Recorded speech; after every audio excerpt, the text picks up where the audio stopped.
ఎడారిలో సెలయేర్లు సెప్టెంబర్ 24వ తేదీ ముసియా దగ్గరకు వచ్చి బితూనియాకు వెళ్ళుటకు ప్రయత్నము చేసిరి కానీ యేసు యొక్క ఆత్మ వారిని వెళ్ళనీయలేదు.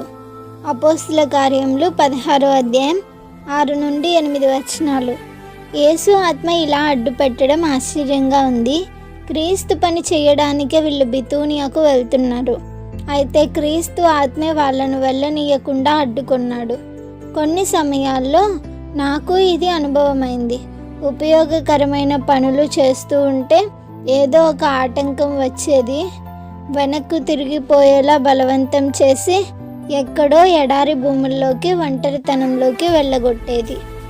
ఆత్మ సంబంధమైన సేవలో ఉత్సాహంగా చేసుకుపోతున్న పనిని విడిచి వెనక్కు తిరగవలసి రావడం చాలా బాధాకరంగా ఉంటుంది.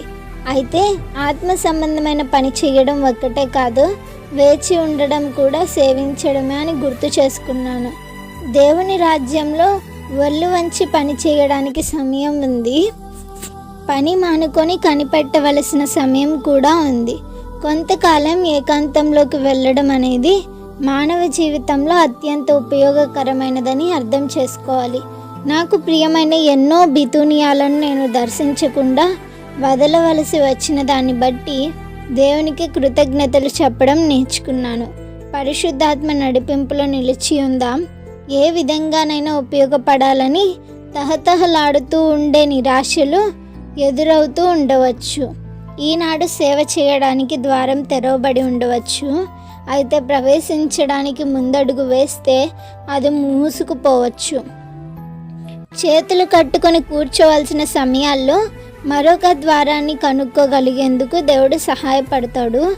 దేవుని సేవకి అవరోధం కలిగినప్పుడల్లా ఆయనను మరో విధంగా సేవించడానికి అవకాశాలు కనిపిస్తాయి.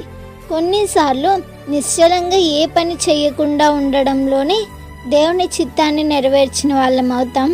దేవుని కొరకు కనిపెట్టడంలోనే ఆయన సేవించడం ఇమిడి ఉంది. ఆత్మ నన్ను వెళ్ళవద్దని అడ్డగించినప్పుడు నేనేమీ అభ్యంతరాలు చెప్పను. దేవుని నడిపింపు అర్థం కానప్పుడు, ఏ పని లేకుండా కాలం గడిచినప్పుడు నాకు ఉద్బోధించే మెల్లని స్వరాన్ని వింటాను. దేవుడు నమ్మదగినవాడు, కేవలం వేచి ఉంటాను. Praise the lord.